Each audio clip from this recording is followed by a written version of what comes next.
বৃষ্টিকে উপেক্ষা করে আইহোর সোনামণিতলার দুর্গা মন্দিরে ঢাকঢোল বাজিয়ে পুজো দিয়ে ভোট প্রচারে বেরিয়ে পড়েন তৃণমূল কংগ্রেসের মনোনীত 4 প্রার্থী।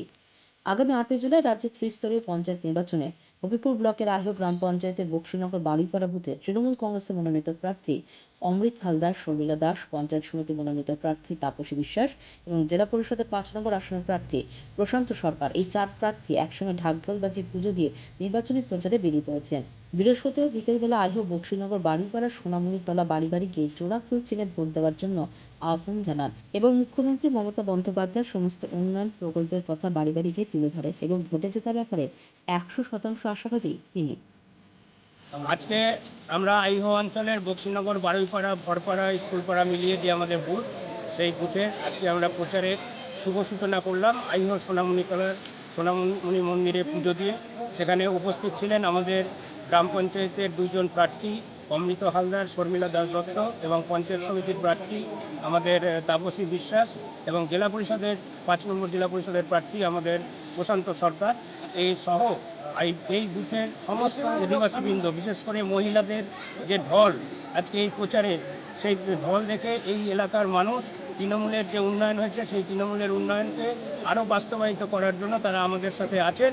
আজকে বৃষ্টিকে উপেক্ষা করে যে প্রচারের ঢল, সেই প্রচারের ঢল দেখে সবাই উৎসাহিত হয়েছে এবং মামাটি মানুষের নেত্রী মমতা ব্যানার্জির প্রতি তাদের আস্থা দেখিয়েছেন এবং তারা এই বুথের ক্ষেত্রে বলেছেন যে এই বুথে বিজেপিকে হটিয়ে দাও, বিজেপির এখানে কোনো অস্তিত্ব থাকবে না।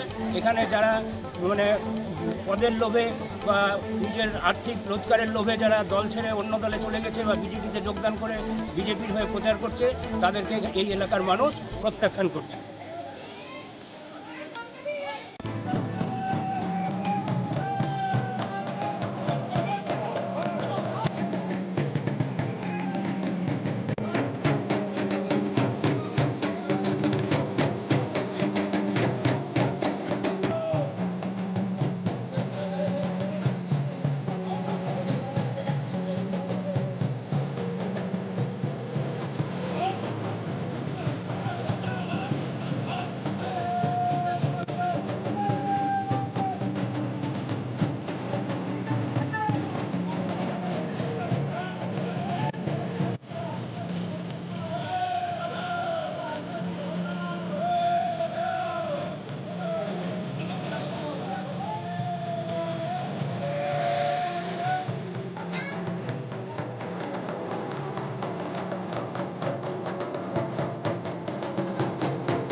Bureau news Bangla.